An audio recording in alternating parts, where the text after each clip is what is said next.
That night, in the trembling yellow candlelight of a winter dinner, my grandson Noah softly said a sentence I would never forget. Dad said, when you fly to Hawaii, this house will belong to us. That innocent line destroyed the peace of our family. Just one sentence, like a gavel striking wood. The trial began right inside the house I built with my own hands. From that moment, I was no longer the gentle father, the kind grandfather. I returned to my old instinct, a judge. But this time, I was not judging a stranger. I was judging my own family. 30 years on the bench, I had seen murderers weep and fraudsters beg for mercy, but I had never imagined that the person whose guilt I must prove would be someone under my own roof. If you think justice only exists in court, you are wrong. Justice begins in the kitchen, at the dining table, where people lie through their smiles. If your own kin has ever betrayed you, if your trust has ever been stolen inside your own home, stay until the end of this story, because this story will make you understand. Silence is not weakness. It is the beginning of justice. Tap follow. Turn on notifications and comment the name of the city where you are listening to this story, so I will know that somewhere across this country there are still people who believe that dignity never goes out of style. The evening by the Piscataqua River carried a strange kind of stillness, not peaceful, but the kind that lets you hear your own heartbeat change rhythm. The wind from the water swept through the old wooden frame, touching the candle on the table, making the flame lean as if in fear. The pendulum clock on the wall kept ticking, each dry sound like a judge's gavel. I, Harlan Pierce, 70 years old, after 30 years as a federal judge, only wanted a warm meal with my daughter and grandson before flying to Hawaii for a retirement conference. Just one dinner. And then the boys shattered my world with 8 words. Noah, 11 years old, was turning a silver spoon in his hand. He sat small at the table beside his mother, Marion, who tried hard to smile. Across from them, Ethan, her husband, my son-in-law, leaned back in my chair at the head of the table as if it were his new throne. He held a glass of red wine, the dark reflection casting over his face, and smiled like a man who had just won a big case. "A toast to your trip, Dad," he said, raising his glass. "After all those years on the bench, you deserve a break. Don't worry. I'll take care of the house. Everything will run smoothly." I looked at him over my glass, the way one looks at a witness who has rehearsed his testimony too well. His phone buzzed. The screen light flickered across his pale cheek. I caught a glimpse before he flipped it face down. "Tomorrow morning, sign complete." 4 words, but enough to chill my palms. I said nothing. I just listened. When you've spent years hearing liars, you learn one thing. Truth trembles. Lies flow smooth. And tonight, every word at this table was dangerously smooth. "Grandpa," Noah's voice was tiny, as if whispered from the end of a hallway. He wasn't looking at me. He stared at his steaming chowder, spoon shaking in his hand. "What is it, Noah?" I asked softly, though something cold as steel was forming in my chest. He swallowed and spoke. A short sentence, a clean cut. "Dad said when you fly away, this house will be ours." The words dropped onto the table like a lead bullet. No one breathed. The candle flickered violently, shadows jolting on the wall. Marion dropped her knife. The clatter echoed across the room. Ethan gave a short cough, the kind that tries to hide discomfort but only reveals it more. "Kids talk nonsense," he said with a forced laugh. Noah must have misheard something. In that dining room, I was the only one who didn't move. In court, I'd seen killers smile at the bench, but never had I heard words that left my chest so hollow. Ethan broke the silence with another dry chuckle. "Just kid talk. He probably dreamed it." I turned toward him, said nothing. Silence. The language every liar fears most. Marion bowed her head, twisting her napkin until the edge tore. Her wedding ring kept spinning, spinning, as if searching for an escape. "Dad, did you lock your study?" Marion asked, voice trembling. I can stop by to get something for you." "Everything's ready," I said.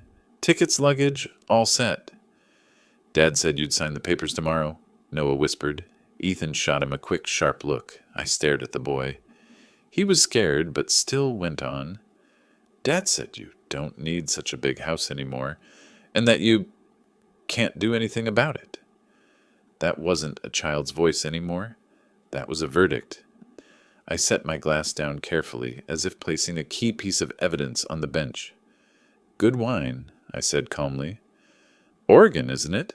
"Yes," Ethan answered, smiling stiffly. "I picked it carefully." "So did I replied. "I picked everything in this house carefully." The wind rose outside, making the door creak. The flickering candlelight caught Ethan's face, the face of a man who thought he held the law, unaware he was sitting across from someone who once wrote it. I looked at my daughter, then at my grandson. One child's sentence had dragged the whole house into an abyss, and in that vast darkness I knew I had just entered the most important case of my life. A trial with no prosecutor, no jury, only justice and blood. When Noah had gone upstairs, I stayed seated. Ethan leaned back, one arm resting on the chair arm, the chair that had been mine for 30 years. I looked straight at him. "Hold on to that seat," I said slowly, every word like a hammer strike, "because by tomorrow the man sitting there may not be you." His smile froze, then faded. I rose. The room tilted slightly under my shadow. Outside, the bell of St. John's Church tolled 8 times. I walked through the hall, past the faintly burning fireplace, and stopped at my study door. On the desk lay the envelope with my plane ticket beside Eleanor's photo. Her eyes in the picture were calm, the same look she gave me whenever I faced a hard judgment. I unlocked my phone and opened the airline app. The words "confirm cancellation" glowed white in the dark. I pressed. Done. The wind howled, rattling the window frame. Somewhere upstairs, Ethan laughed, the laughter of a man who thought he had won. I took my black leather notebook and wrote a single line. Today, justice entered my house through the whisper of a child. I closed it and locked my study door. The night over the Piscataqua River grew heavy, and in that darkness an investigation began. No court fees, no judge's bench, only silence waiting to be proven. I woke up in the middle of the night, not because of the wind or the sound of waves, but because of a familiar emptiness, the kind only those who have sat on a judge's bench would understand. That moment right after reading a verdict, when the courtroom falls silent. You realize someone's life has just changed forever. The difference was that this time, the person who had just been sentenced was me. On the desk, my phone screen was still lit. The cancellation confirmation email sat at the top of the inbox. Cancellation confirmed. Fee, $1,200. I read it again, not because I needed to know the amount, but because I wanted to study every letter, as if staring at the ink of a signed contract. They say justice has a price. I had never thought about the number until I had to buy it back with a plane ticket I would never use. I sat at my desk, holding the same cup of black coffee I had poured at dawn. The light over the Piscataqua River wasn't strong enough yet to drive out the chill, but it was enough to reveal everything clearly. Eleanor's photograph, an old case file, and a white envelope containing a ticket that now meant nothing. I did not regret it. Those who live by truth are not allowed to regret staying behind. Footsteps echoed softly in the hallway. Ethan appeared at the kitchen door, holding a cup of coffee, his hair still damp from a shower, his clean-shaven face gleaming like a man straight out of a bank commercial. "You're up early, Dad," he said, trying to sound warm. "I thought you'd be at the airport by now." I looked up calmly. "The flight was delayed." He froze for half a second, then smiled. "Delayed? That's odd. Flights to Hawaii are packed this season. Probably a technical issue. Want me to call the airline for you?" "No need," I said, pouring more coffee. "I can handle it." He came closer, set his cup beside mine. A faint scent of cologne lingered. the kind worn by men who want to leave their mark in a house that isn't theirs. "You should get a checkup," he said. "You've seemed tired lately. I saw you forget to lock the back door a few nights ago." I looked at him through the steam rising between us, my eyes cutting through like fog. "You're worried about me?" "Of course," Ethan smiled. "I just want to make sure you're well. We all want what's best." What's best? I had heard that phrase thousands of times in court, from the mouths of people who had just finished lying. Marion walked in. She wore the blue sweater Eleanor once gave her eyes tired, hair tied in haste. "You didn't leave, Dad. I told you the flight was delayed," I said. "Oh." She avoided my gaze, twisting the ring on her finger, just like last night. "I thought you needed some rest." "I'm fine. What about you?" She didn't answer, only poured herself more coffee, her hand trembling slightly. In that warm kitchen, no one spoke of the thing floating in the air.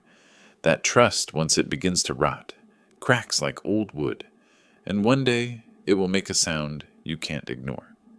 When they both left, I sat alone, listening as the house settled back into quiet. The wind slipped through the cracks, carrying the salt of the river and the distant cry of a ship's horn. I stood, walking toward the stairs. The door to Ethan's study was slightly ajar, a faint yellow light leaking through the gap. I didn't need to force it open. I could already see his brown leather briefcase lying loose on the chair. An old habit returned, the instinct of someone who had verified hundreds of forged documents. I opened the door. The room was unnervingly tidy. On the desk sat a laptop, a few loose papers, and the leather briefcase. I looked around, wedding photos, Noah's school picture, his law license framed on the wall. Everything looked perfect, except one thing. The briefcase was half open. Inside was a stack of papers labeled Property Transfer Piscataqua Holdings, LLC. I froze. Under the dim light, the embossed seal and letterhead were clear. I turned the first page. My name, Harlan Pierce, was signed on the authorization line. Below it, the witness signature, Ethan Locke. Date, February 4th, 2026. I closed my eyes. That day, I wasn't even here. I was in Boston presiding over a special maritime hearing, the last case of my career. There was a court record, a clerk's signature, even an email from the chief judge confirming it. A forged POA, power of attorney, transferring property rights I had never signed. In that moment, I heard Noah's words from last night again. "Dad said you wouldn't be able to do anything." Now I understand why. I took out my phone. The camera flash lit the dark room, reflecting off the paper like courtroom lights. Page by page, I photographed everything. The title, the dates, the handwriting, the ink, the forged signature. Then I sent all the images to my main email, labeling them confidential evidence. I opened the file, details, and enabled location tracking to capture the timestamp. 3 minutes later, a notification appeared. Uploaded successfully to cloud. I closed the briefcase, put it back exactly where it was, down to the millimeter. Every trace had to remain untouched. Standing in the doorway, I looked out the window. Morning had fully arrived, the mist dissolving. Down by the pier, a seagull circled once before landing, still as stone. The house looked peaceful, the kind of morning anyone else would call ordinary. But I knew better. Behind every facade of normalcy, there's always a hand quietly recording. Ethan might think himself clever, but he forgot that I spent half my life in the world of evidence. He could forge my signature, but not the thing my trained eyes saw, the tiny twitch at the corner of his mouth each time he lied. I poured another cup of coffee, watching the steam rise like a silent oath. The flight might be canceled, but another journey had just begun, the journey of justice, within this very house. The next day at noon, I drove into downtown Portsmouth. The sky was dull, the leaden shade typical of a New England winter. On the radio, the announcer mentioned a small storm expected to sweep along the river that night. I turned it off, letting the wind lash against the windows. the kind of sound that reminded me of my courtroom days, when I had to read a verdict, knowing that somewhere outside, someone was about to lose everything. Today, the roles had reversed. I was the one at risk of losing it all, and it was up to me to prove that wouldn't happen. I parked in front of a 2-story red brick building on Congress Street. The small brass plaque by the door read, Marcus Lowell, Notary Public and Legal Services, since 1984. Marcus had once been a federal court clerk, now retired and running his notary office. He was the kind of man whose every word was measured like a line in a judgment, slow, clear, without waste. When I stepped in, the wind chime jingled, and the scent of paper and ink greeted me like memory. Judge Pierce, Marcus looked up, his voice gravelly but steady. It's been a long time. I'm afraid this isn't a social visit, I said, setting an envelope on his desk. I need to notarize a sworn statement. He lowered his glasses. A statement of what? That I have never signed any property power of attorney, especially one someone might now be trying to use. Marcus frowned, fingers interlaced. Sounds like forgery. I have proof, but first, I need an affidavit of non-execution, notarized and time-stamped. I want it to exist before they can file anything. He nodded, pulled out a blank form. He typed each word slowly, hands trembling slightly but precise.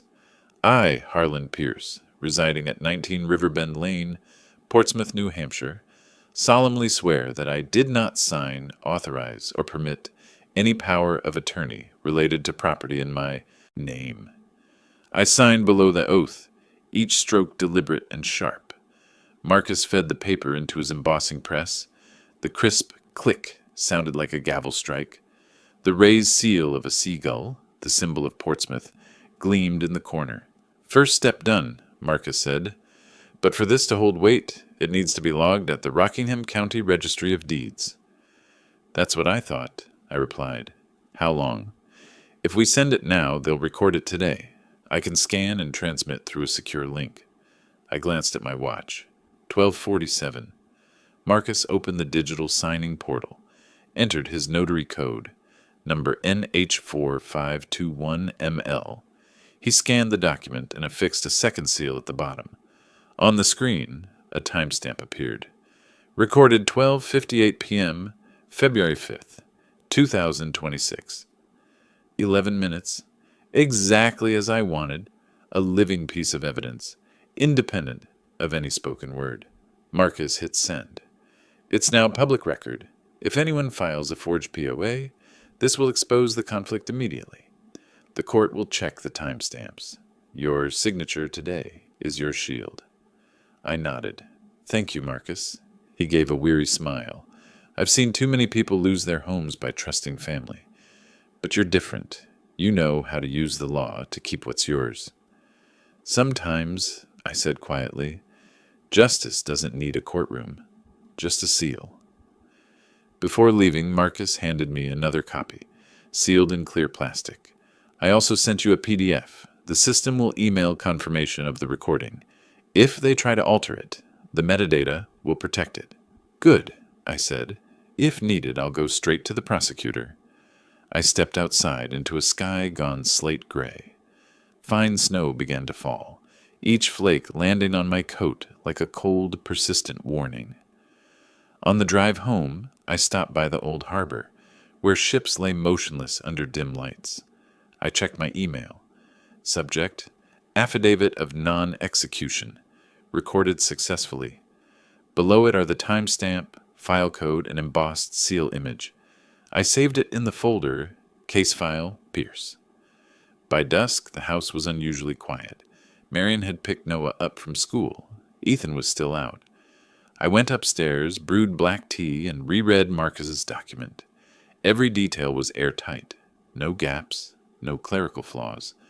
If they tried another forgery, the dates would betray them. A man who once held the gavel can't be beaten by a pen. I opened my laptop and drafted a short email to attorney Olivia Wren, my former colleague from the Hanover Maritime case a decade ago, now in civil property law. Olivia, I need to see you. Urgent. Signs of POA forgery concerning my house. I have a notarized affidavit and registry record. Can we meet tomorrow afternoon? 10 minutes later, she replied, Yes, 3 o'clock at my office on Court Street. Bring all originals. I shut the computer and leaned back. Outside, the sky had darkened. Streetlights glowed against the window, reflecting my image holding the teacup, hands trembling slightly, eyes clear. A man who had judged thousands of cases was now judging the one that mattered most, his own. That night, as I was about to go to bed, a low voice drifted from the living room. I stopped on the stairs. Ethan was on the phone, whispering, No, we can't wait. He's suspicious. We have to move sooner. Tomorrow morning, before he meets the lawyer. I froze, listening to the floor creak under his steps. The words landed sharp and clean, an accidental confession. I stepped back into the shadows and stood there a long time, feeling my heart beat steady and slow. Then I returned to my study, turned on the lamp, and opened my black notebook. I wrote one line. Day 2, the liar has confessed. Now the evidence will find its way. The pen ran dry. I capped it, turned off the light. Outside, the storm wind rose along the river. Inside that house, only the truth, and I remained awake. Olivia Wren's office sat on Old Court Street, its red brick walls framed by black-trimmed windows. Outside, a thin layer of snow coated the sidewalk. I parked at the corner, watching the lights reflect off the wet street, thinking how long it had been since I'd entered a law building, not as the man behind the bench. Olivia had once been a young prosecutor, sharp, relentless, but fair. I remembered her from the Hanover Maritime case in 2012. Now, after 10 years, she ran her own firm specializing in property and civil fraud. The door opened and she stepped out, still tall and lean, her hair tied low, her expression firm. Judge Pierce, she said, offering her hand. It's been a long time. I heard you'd retired. Didn't expect to see you again like this. Call me Harlan, I replied. And yes, this time I'm not sitting above anyone. We sat across from each other at a dark mahogany desk. I laid down the folder and opened it to the first page. This is the POA I found in my son-in-law, Ethan Locke's briefcase. I never signed it. Take a look. Olivia slipped on her glasses and traced her finger along the italic text. The signature's sophisticated, she said. The tail of the P curves up, typical of a right-handed person, but it's too uniform, a sign of copying. The ink's fresh, too. You said the date was February 4th? Yes, but that day I was in Boston presiding over my final maritime hearing. There's a record, a clerk's signature, and an email from the chief judge. She nodded, tilting the page under the light. If someone submitted this, it's forgery under RSA 638:1 and attempted fraud, not just civil, criminal. New Hampshire Penal Code is explicit. Falsifying a notarization or exploiting a POA is a felony punishable by up to 7 years. I stared at the signature, my own, or rather its distorted echo. Anyone who's signed his, named thousands of times, knows every signature has a heartbeat that can't be faked. The question is, I said, who notarized it? Olivia turned to the last page. Name here. L.D. Forster, Notary Public, Manchester. I frowned. I knew nearly every notary south of Concord. No Forster among them? Olivia opened her laptop and typed into the state's notary database. Nothing. Doesn't exist, she confirmed. Fake name, fake ID code, and even the seal's wrong. The seagull emblem is upside down. She looked up. You said Ethan's a lawyer? He was. Now he's an investment advisor after his firm dissolved. Then he knows exactly how to fabricate documents that look legitimate. The real question is whether he's filed anything yet. She keyed a few commands into the Rockingham County record system. Her eyes stopped at the screen. Mortgage record. Pierce Residence. Recorded January 29th, 2026. I saw my name on the first line, followed by the figure $85,000. Signed by Harlan Pierce, Borrower. Witness, Ethan Locke. Notary, L.D. Forster. For several seconds I heard nothing. The wind outside, the keyboard's clicks, the faint hum of the fluorescent light, all vanished. Only the pulse in my hand remained, slow and heavy. My own house, the riverside home I'd designed brick by brick, had been used as collateral for a loan of $85,000. No legitimate document bore my signature, but on the county record it was filed. How could he submit it without the original? I asked, my voice rasping.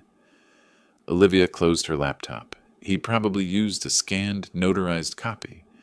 The registry only checks the seal and notary ID, not the signature itself.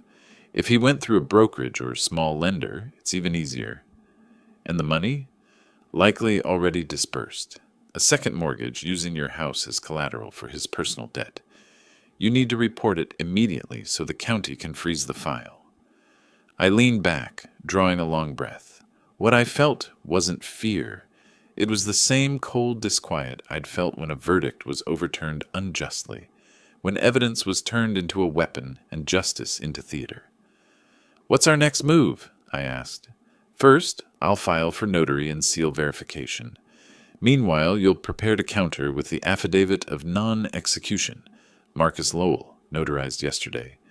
It'll anchor our case. I nodded. I have it recorded under code number NH4521ML, log 12:58 p.m., February 5th. Olivia smiled faintly. You always were precise with time. Now we trace the money. I'll request a subpoena to see which account received the funds. If we prove Ethan's involved, it's fraud with a forged instrument. Serious time. I looked out the window. The snow was melting, drops falling from the eaves in rhythm with my heart. 30 years of judging liars, yet I'd never imagined the defendant would one day be someone who had shared my table. Before I left, Olivia placed her hand on the file. Harlan, I've seen people lose because they brought evidence too late. You're right on time. Don't let emotion cloud reason. Use the same silence you used in court. That's how you'll win. I nodded. I remember, whoever stays silent the longest usually wins in the end. On my way home, I stopped at a small electronics shop on the corner. I bought a miniature voice recorder, thumb-sized, with a 16-hour battery and a voice-activated mode. When the clerk asked if I needed help setting it up, I smiled. No need. I've presided over dozens of wiretap cases. I know the law. I only record when I'm present. I held the box in my hand, feeling as though it contained a future piece of evidence. The sound I sought wasn't someone else's. It was my own voice, to hear how long I could stay calm.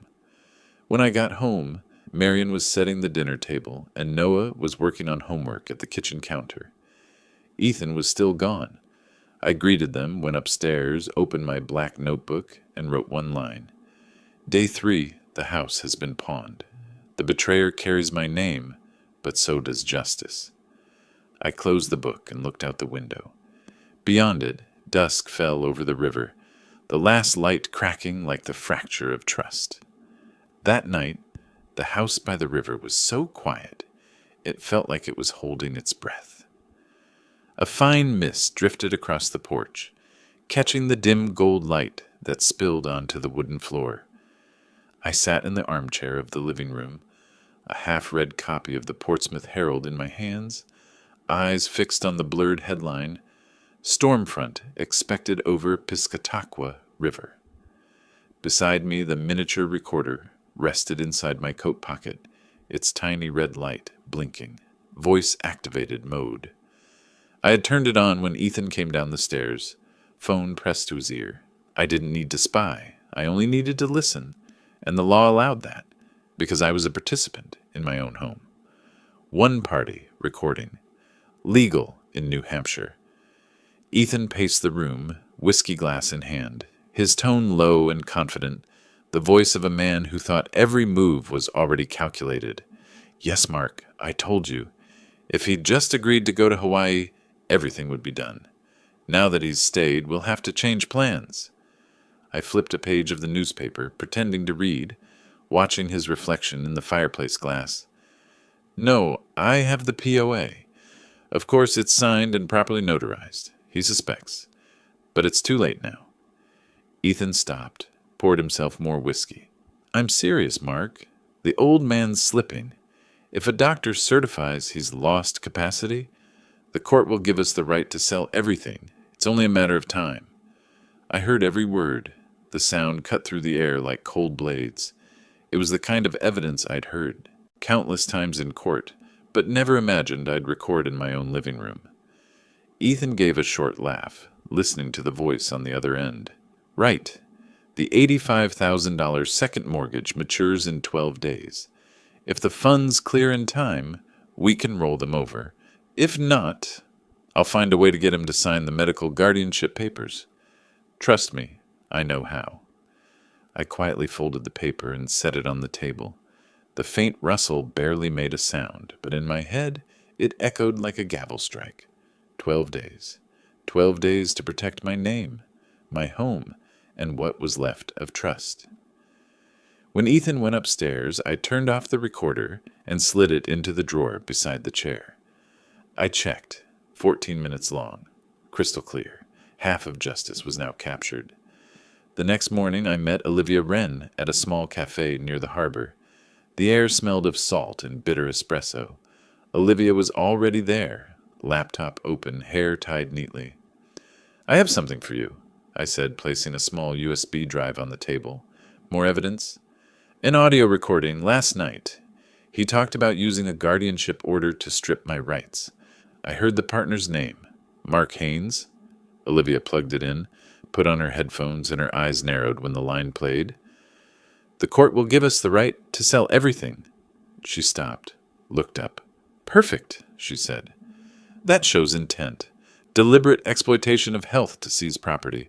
Enough for both civil fraud and criminal conspiracy. But we still don't have the money trail, I reminded her. True, she nodded, and no proof he personally received funds from the second mortgage. We need him to expose himself. Expose himself how? By making him think you're about to make a fatal mistake. Olivia leaned forward, lowering her voice. Make him believe you're slipping, that you've stopped being careful, that you'll let something important slide. When he smells weakness, he'll pounce. I looked at her, the light from the window glinting in her eyes. I've done that all my life in court, I said. Let the guilty confess themselves. Then do it again, she replied, not with a gavel this time, but with silence.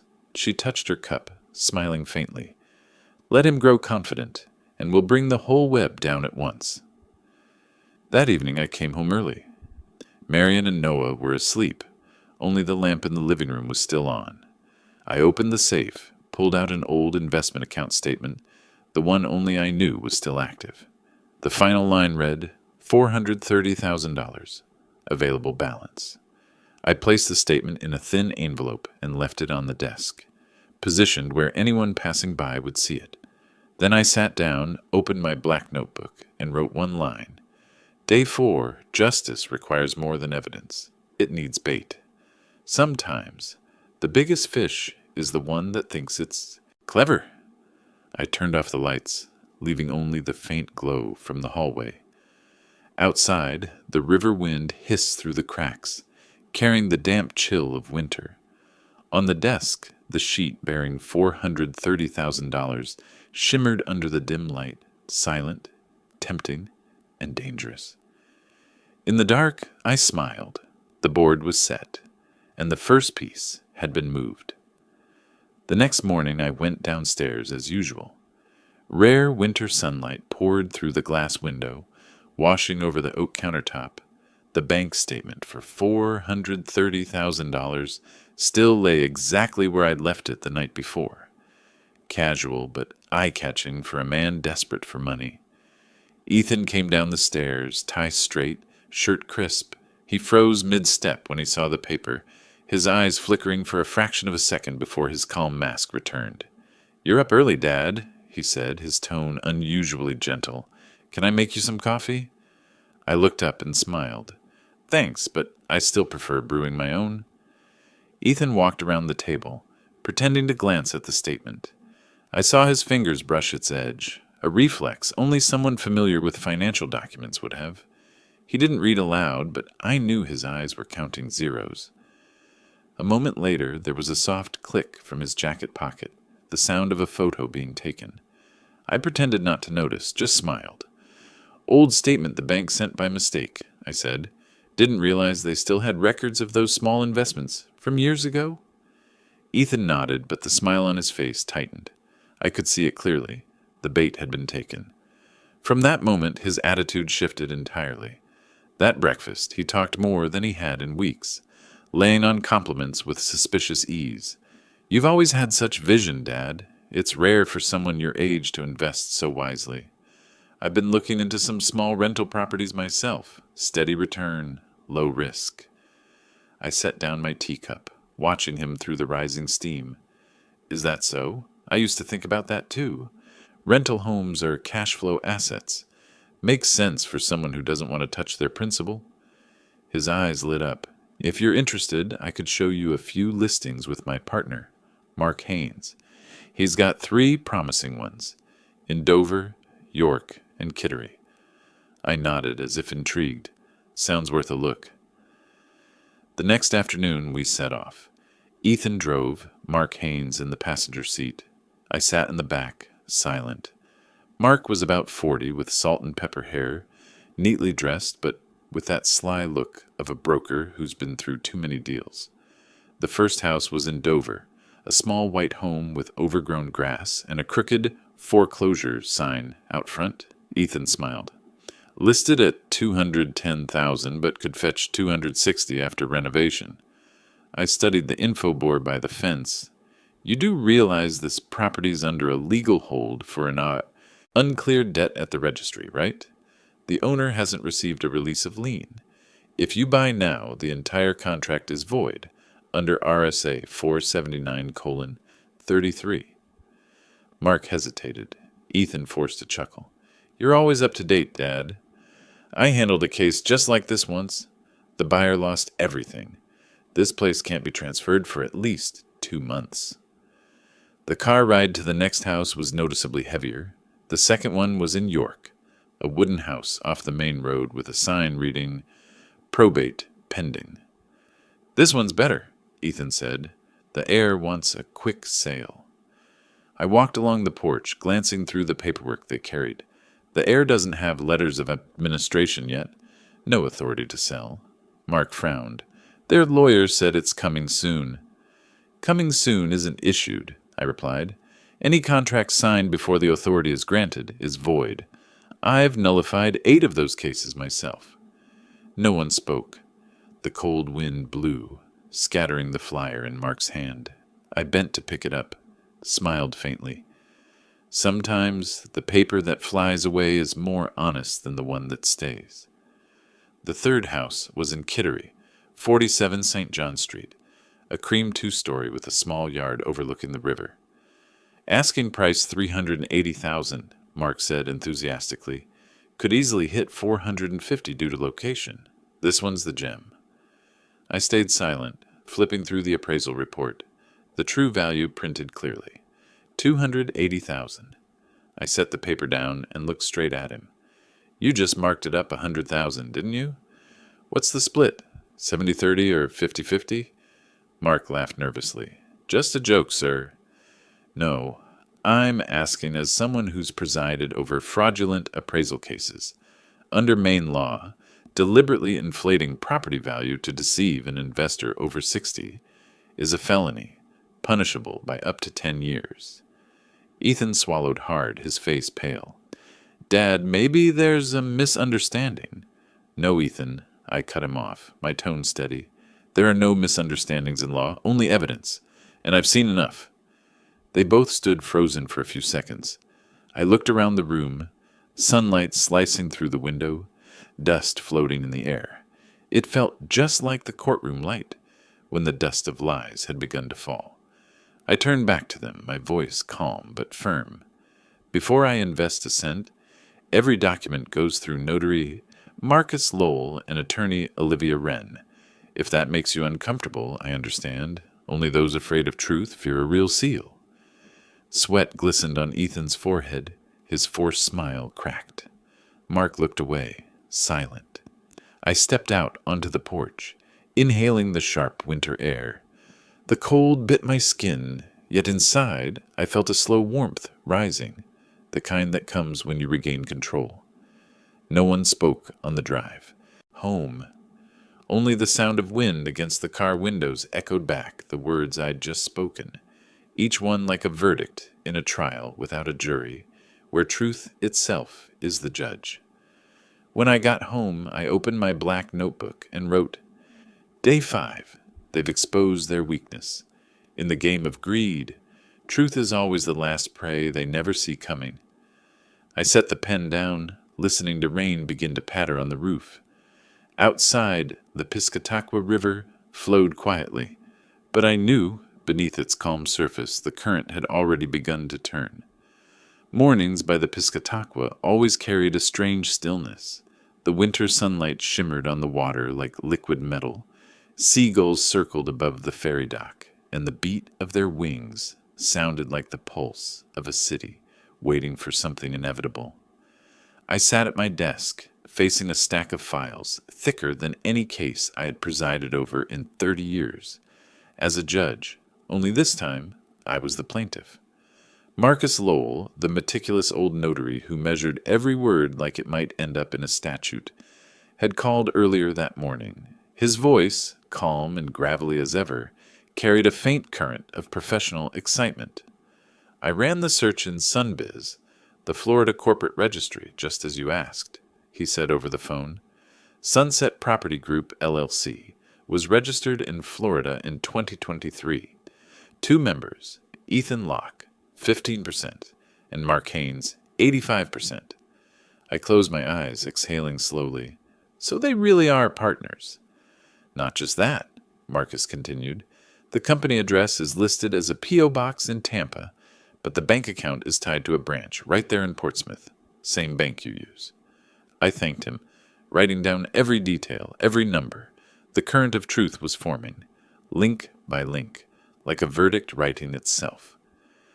That afternoon, I went to see Olivia Wren. She was waiting with a thick envelope on the table, sealed with a crimson stamp.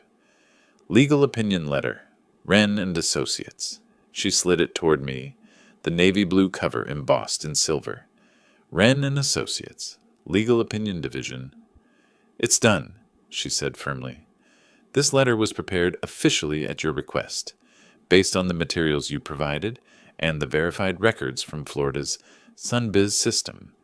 It clearly states that the transaction proposed by Ethan Locke and Mark Haynes constitutes fraud, conspiracy, and undisclosed ownership interest. I'm prepared to testify as an expert witness if needed. I opened the letter. The paper was heavy, the format unmistakably legal, ending with a digital notary seal. Each line was steady, decisive. Based on the documents, statements, and corporate records retrieved from the Florida Sunbiz database, we conclude that Ethan Locke, as a 15% owner of Sunset Property Group, LLC, failed to disclose his financial interest in dealings with Harlan Pierce, an act constituting fraud under New Hampshire law and violating Rule 501C on conflict of interest in civil transactions. We recommend referral of this matter to the Attorney General's office or the Assistant District Attorney of Rockingham County for prosecutorial review. At the bottom, her signature, Olivia M. Wren, Escobimas, followed by the embossed seal, State of New Hampshire, Licensed Attorney, number Amstein 287, and the timestamp, issued at 15:42 p.m., February 6th, 2026. I folded the letter carefully, feeling the weight of every sentence, a document born from the machinery of law, legitimate down to its punctuation, enough to begin a trial without a courtroom. I smiled faintly. I've read thousands of opinions like this from the bench, I said, but none ever felt this just. Olivia smiled back. This time, justice is on the right side.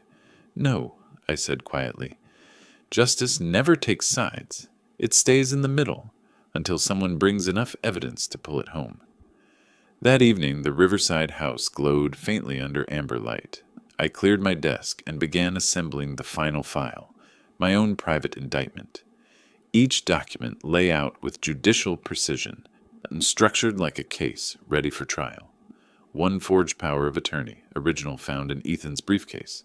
Photo time-stamped, 08:41 a.m., February 6th, 2026.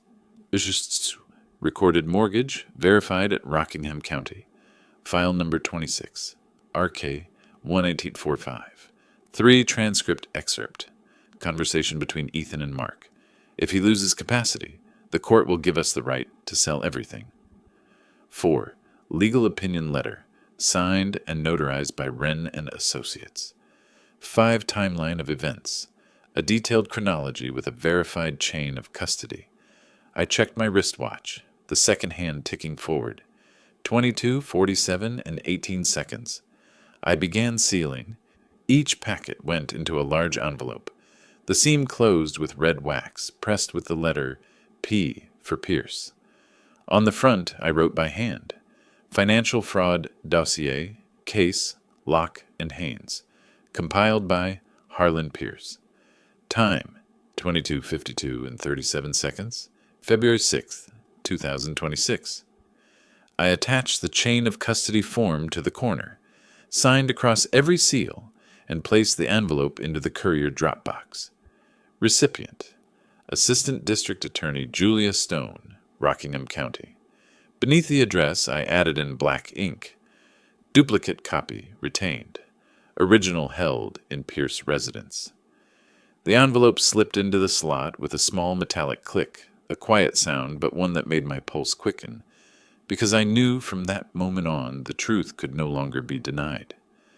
Back in my study, I turned off the lights, leaving only the faint glow of the desk lamp. The light fell on an old photograph hanging on the wall, Eleanor and me, standing before this very house on the day it was finished. The river wind crept through the cracked window, carrying the scent of salt and the soft sound of waves against stone. I stepped out to the porch, holding a cup of cold tea. Across the river, the memorial bridge, lights flickered in reflection. The ripples moved gently, just as they had the night Eleanor and I first moved here, when justice was still an ideal in books, untainted by betrayal in one's own blood. I whispered to myself, or perhaps to her, the final trial of my life will take place in this very house. And this time, I won't need a jury, only the truth. That night, the house by the Piscataqua sank into a silence so heavy you could hear the wood crack from the cold. The amber light from the dining room glowed against the oak-paneled walls that had once held the laughter of family dinners, and were now about to witness the final trial of my life. I had sent Noah to stay with our neighbor, Mrs. Mary, the elderly woman who often let him practice piano at her place. "You'll sleep there tonight," I told him. "I need to talk to your parents." He nodded, understanding more than any 11-year-old should, his eyes full of worry but obedient. When the door closed behind him, I turned back inside and opened the walnut cabinet. Inside, each file was neatly labeled by hand. POA forge, mortgage fraud, audio transcript, legal opinion letter, timeline, chain of custody. I carried them all to the dining table, the 6-seat table where we had once shared Thanksgiving dinner. The clock struck exactly 7. The door opened. Ethan stepped in first, followed by Marion. She froze when she saw the stack of documents spread across the table, while Ethan forced a faint smile. "You called us home early. What's this about? Where's Noah?" "I sent him to Mary's," I said. "He doesn't need to hear what's coming tonight." The air froze instantly. I gestured to the 2 chairs across from me. "Sit." They did, facing me across the paper-strewn table. I took a slow breath and opened the first file. This is a power of attorney bearing my name, dated February 4th, 2026. I never signed it. Verified evidence shows I was presiding in Boston that day, with minutes, witnesses, and a court transcript. I laid the POA flat on the table. The soft thud of paper on wood sounded like a gavel. Ethan narrowed his eyes. Dad, maybe there's some mistake. I'm not finished. I opened the second file. This is the mortgage record, a second loan worth $82,500, recorded against this very house. The signature says, Harlan Pierce. I looked him in the eye. The real signer was you. His face changed color, but I kept going. Third file, the recording. Night of February 6th, right here in this living room. Your voice to Mark Haynes. And I quote, If he loses capacity, the court will give us the right to sell everything. I paused and turned to Marion. Her head was bowed, hands trembling, in her lap. I opened the final file and pulled out the legal opinion letter from Wren and Associates. And this, I said, is the independent counsel's conclusion, confirming that Ethan Locke and Mark Haynes concealed a 15% ownership in Sunset Property Group, LLC, an act of fraud and deliberate misrepresentation. I folded the letter and placed it atop the pile. For 30 years, I sat on the bench and pronounced hundreds of sentences. I never imagined that one day the defendant would be my own son-in-law. I rose, gathering the documents into one stack, my voice steady but firm. Ethan, Marion, from this moment, your right to reside in this house is revoked. This is no longer a home for deceit. You have 20 days to pack your things and leave. Ethan shot up, his chair crashing backward. You can't throw us out. This is our family home. We've lived here 4 years, paid for so much. I stayed seated, speaking slowly and clearly. You're right. I have no right to expel the innocent. But you are no longer innocent. I'll follow the law, but from this day on, we are no longer family. My voice was calm, but my heart pounded with cold precision. Marion began to cry, but Ethan shouted louder. You think you can prove anything? We have lawyers. You're senile, old man. I leaned toward the drawer, pulled out an envelope sealed with red wax. This is the eviction notice. Unlawful detainer, effective in 20 days. I've already filed a copy with the county attorney. I set it in front of him. Read it carefully. If you're still here after 20 days, the sheriff will come. Ethan looked at the paper, then at me, his eyes a mix of rage and fear. You really want to destroy everything? No, I said quietly.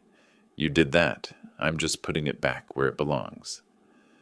The ceiling light glinted off the old judge's gavel plaque on my desk, the retirement gift I once treasured. The reflection cast a shadow of the gavel across the table, as if a courtroom had come alive right there in the dining room. No jury, no defense attorney, only truth and the silence of two people who had just heard their sentence. Ethan lowered his head, gripping the paper. Marion sank into her chair, tears falling soundlessly. I gathered the files. You'll stay tonight, I said, but tomorrow the office locks change. The safe will be sealed. I want these 20 days to be quiet. No arguments, no pretending. I walked out, leaving them under the dim light. When the door closed, I heard the scrape of a chair, then nothing. The next morning, as I was making coffee, the doorbell rang. A woman in a gray coat stood outside, clipboard in hand. Mr. Pierce? Yes? Courier delivery, urgent document, signature required. I signed, opened the envelope, and read the heading, each word sharp as a blade. Emergency petition for declaration of incapacity, filed by Ethan Locke and Marion Locke. I stood still. The morning light poured through the glass, glinting off the word incapacity like a cut across the chest. They couldn't win through law, so they'd chosen to strike through honor. I folded the document carefully and set it down on the table, the same table where I had delivered judgment last night. And in that moment, I understood. The trial wasn't over. It had only just begun. Rumors always travel faster than justice. Only 3 days after that family trial, I began to hear the first whispers, fragments of sentences small as mosquitoes, but sharp enough to pierce walls. They say he's starting to lose it. Marion said he talks to himself for hours at night. The girl next door saw his garage door left open all night. Every word pointed at me. Harlan Pierce, the man who'd served 30 years as a Rockingham County judge, the man who once sentenced liars and thieves, now recast as the town's senile fool. That morning, walking along the river path, I noticed how a few neighbors avoided eye contact. A man who used to play chess with me in the park gave only a stiff nod. From behind a fence, I caught Marion's voice whispering to his wife. "We're so worried about him. He locks himself in all day, forgets his blood pressure pills." I stopped walking, said nothing, just stared at the river, where the early sunlight broke into 1,000 silver shards. Beautiful, but cold. I was used to courtroom silence, but this kind, the silence of a neighborhood turning its back, was different. It felt like being retried with no right to defend yourself. At night, the house that had once felt peaceful now pressed in on me like a cell. I lay awake, listening to murmurs through the wall, footsteps in the hall, the soft click of a door closing. Every sound carried the same message. "We're watching you." The porch camera light blinked each time someone passed. I checked every file, saved every log, timestamps, dates, temperature readings. On my desk, I opened the black notebook and wrote a single line. Day 9. They no longer knock with words, but with rumors. I plugged in a USB drive and printed each frame from the security feed. Each photo was numbered, signed, and timestamped. Every midnight, noise was logged. Not from fear, but because I knew evidence is the only voice truth has left. A week later, an envelope arrived from Rockingham County Superior Court, a formal summons for competency evaluation, filed urgently by Ethan and Marion. The court had appointed 3 independent experts, Dr. Alan Mercer, neurologist, Dr. Naomi Feld, geriatric psychologist, Dr. Paul Kent, behavioral specialist. The evaluation took place in a sterile white room at Memorial Hospital. I sat beneath lights so bright they made every wrinkle on my hand visible. The questions were routine. Do you know today's date? Can you recall your home address? Please repeat these 3 words, then recall them in 5 minutes. I smiled and answered each, calm and clear. When they asked for my signature, I signed. Slowly, deliberately, each stroke crisp, and said, "That signature, someone tried to forge it once."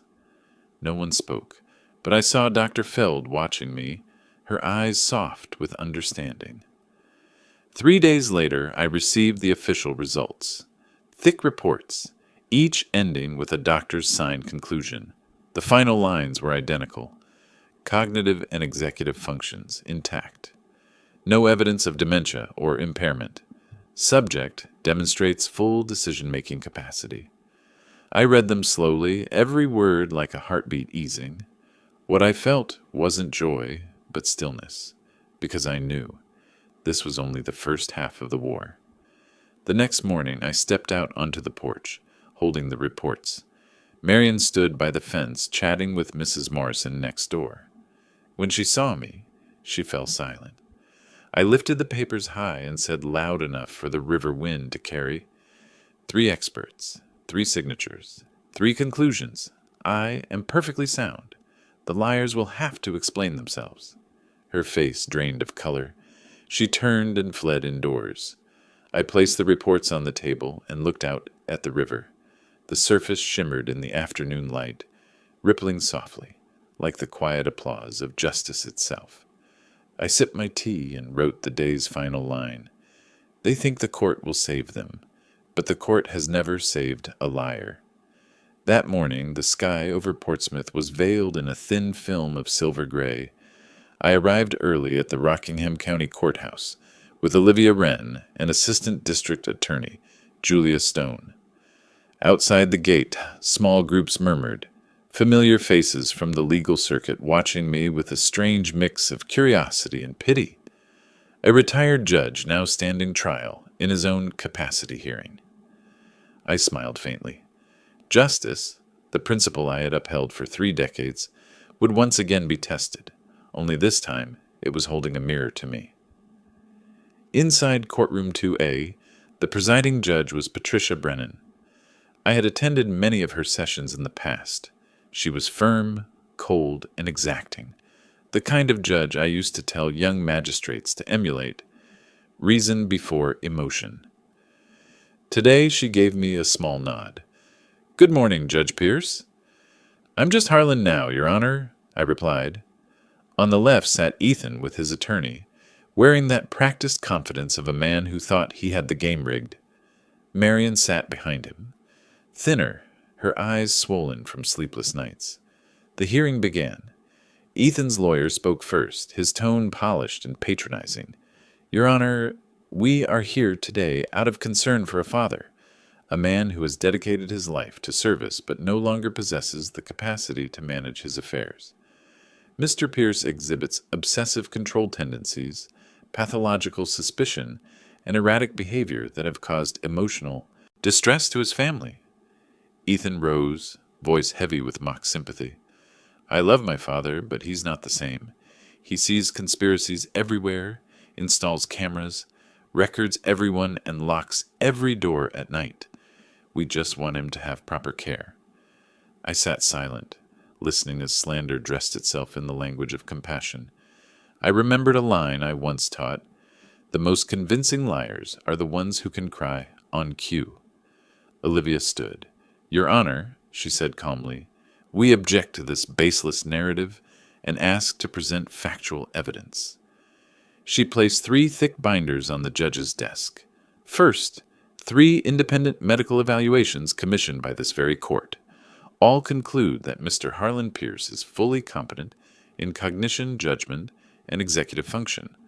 Second, this forged power of attorney, bearing a counterfeit signature and a fabricated notary seal. Third, an audio recording in which the petitioner, Ethan Locke, tells his associate, quote, "If he loses capacity, the court will let us sell everything."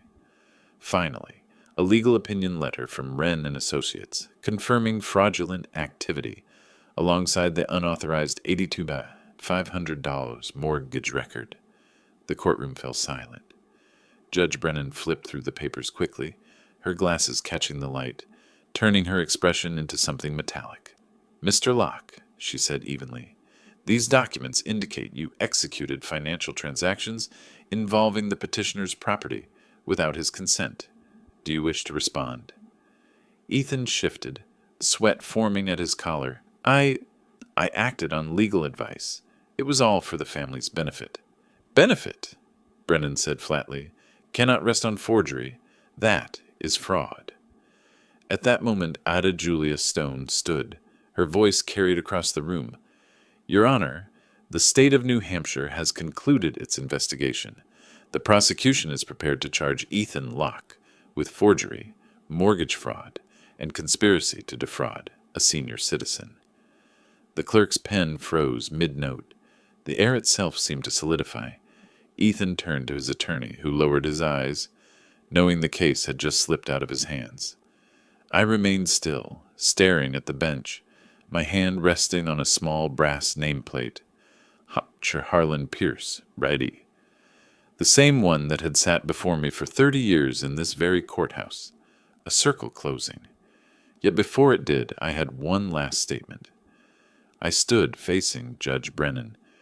"Your Honor, I'd like to submit one final piece of evidence, not for myself, but for the one who has also been deceived. Marion Locke." Every head turned. Marion looked up, her eyes red and wet. I pulled a sealed envelope from my case and handed it to the clerk.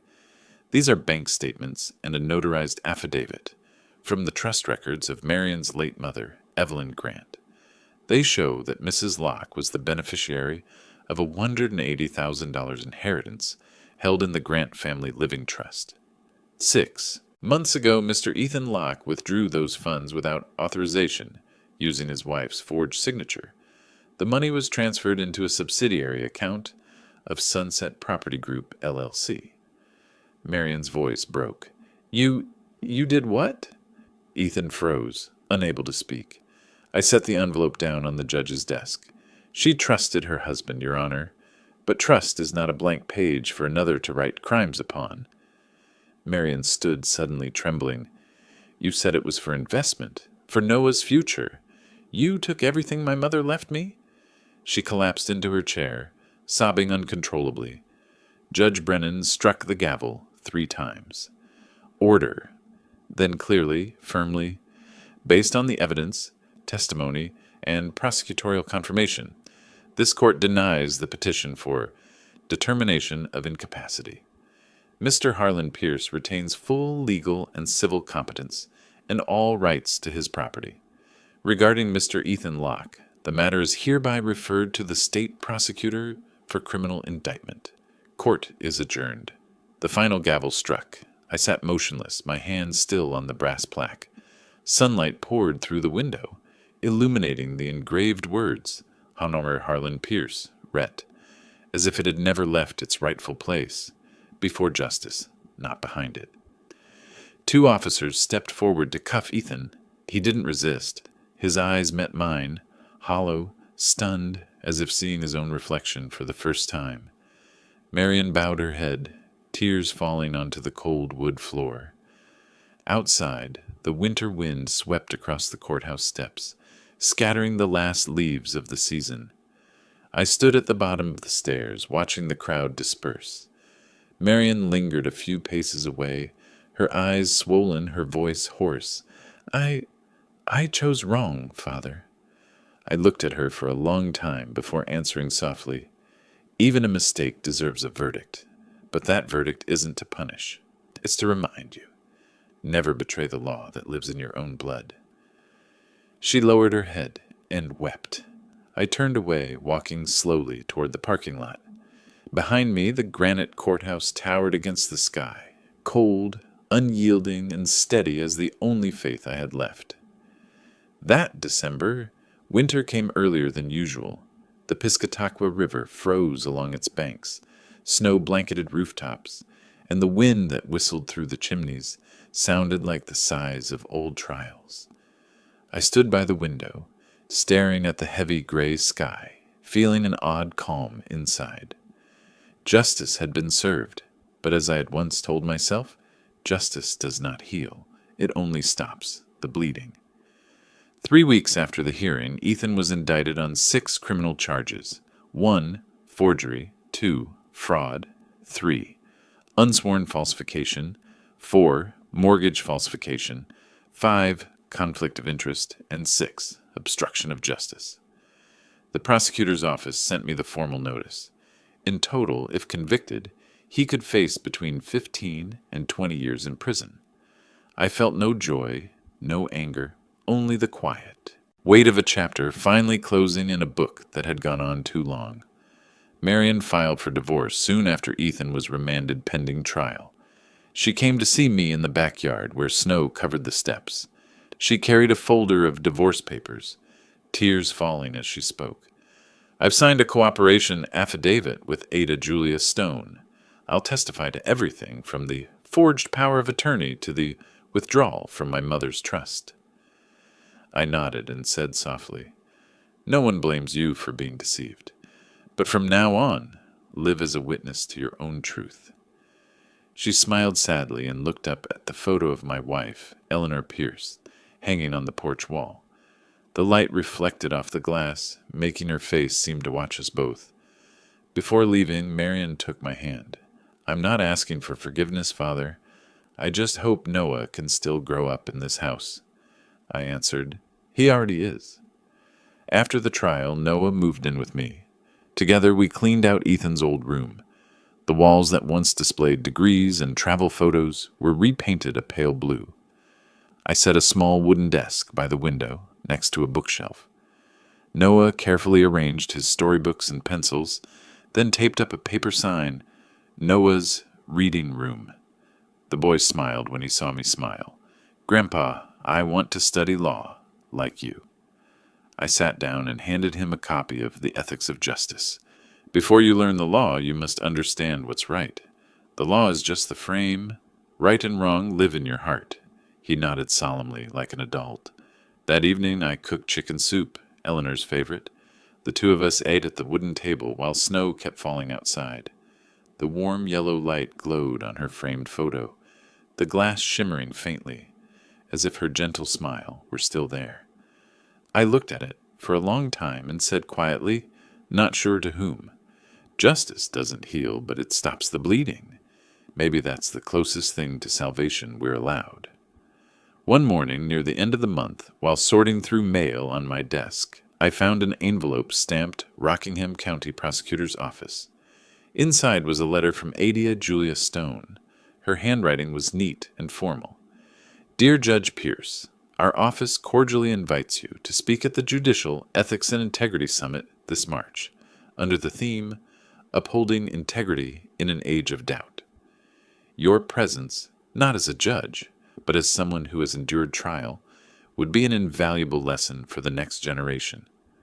I set the letter down and looked out the window.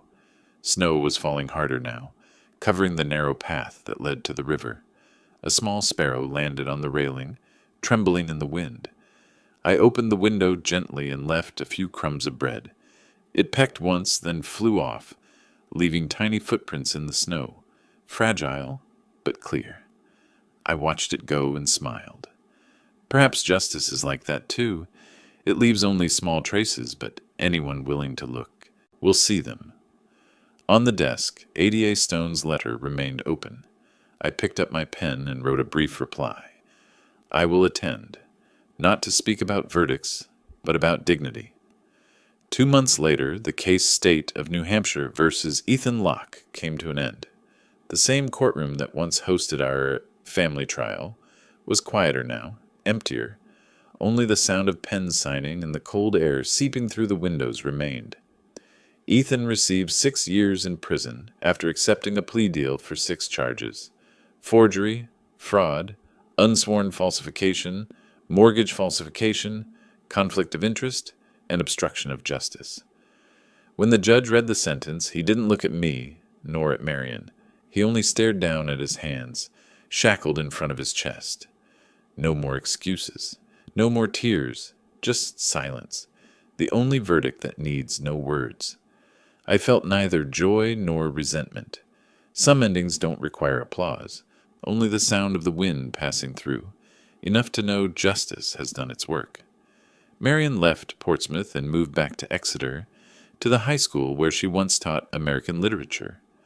One afternoon she called me, her voice softer but steadier than before. "I've started teaching again, Father, not to forget, but to begin anew." I said, "No one asks you to forget. Forgiveness isn't erasing, it's rewriting in another ink." I knew she had changed. The letters she now sent Noah no longer carried the scent of guilt, but the warmth of someone learning to stand again. As for Noah, the boy who once hid behind the door that night, he was no longer the same. He studied hard, loved reading about the law, and had just won his school's essay contest. That evening he showed me his paper. The title read, "Justice Means Telling the Truth, Even if it Hurts." I read slowly, line by line. My grandfather used to be a judge. He said justice isn't for revenge, but to stop the bleeding. I think justice means telling the truth, even when it hurts, because truth never hurts forever. It only teaches people to look at themselves. By the last sentence, my heart ached in the best way. The boy who once suffered from the lies of adults had learned something most people never do. I hugged him, and it felt as if the snow outside had just melted. April. Noah and I drove to Pease International Airport. On the screen, the Portsmouth-Honolulu flight glowed bright. It was the ticket I had booked 2 months earlier, the trip I canceled the night everything began. "Grandpa," Noah asked, "is Hawaii really like the pictures?" "I've never been," I said, smiling. "We'll find out together." As the plane lifted off, I looked out the window. The morning light poured through the clouds, golden like that night, the night candlelight reflected on the table, when a child's innocent words changed everything. Now that light wasn't cold anymore. It was warm, soft, like Eleanor's hand resting on my shoulder. I closed my eyes. The sound of the engines blended with the imagined waves of the island ahead, the waves of beginnings and endings, finally meeting in the middle of a life. I once thought that when justice was done, I would feel triumph. But now, flying toward a bright Hawaiian sky, all I felt was lightness, as if I had finally set down a weight I'd carried for half a lifetime. There is no applause when truth is proven, no fireworks for wounds that have healed, only silence, but it is the purest silence of justice. Noah leaned against my shoulder and asked quietly, "Grandpa, does justice ever get tired?" I answered, "Yes, but it keeps going, because if it stops, people will stop believing in what's right." I looked out through the window, where the blue ocean slowly appeared below. The waves still crashed, the wind still blew. The world kept turning as if no one had been hurt and no one had been saved. But somewhere out there, across the sea, a small seed of justice had been planted, and I believed it would grow. Justice doesn't need a gavel. It just needs someone brave enough to stay silent at the right time and to speak the truth when no one else will. If you've ever been misunderstood, betrayed by your own family, or silenced in your own home, remember, silence isn't weakness. It's the pause that lets justice be heard. If this story touched you, leave a single dot in the comments, just so I know there are still people out there who believe dignity never goes out of style. And if you've ever stood up, even once, to defend your truth, share this story. Because sometimes justice begins with one person brave enough to say, "Enough."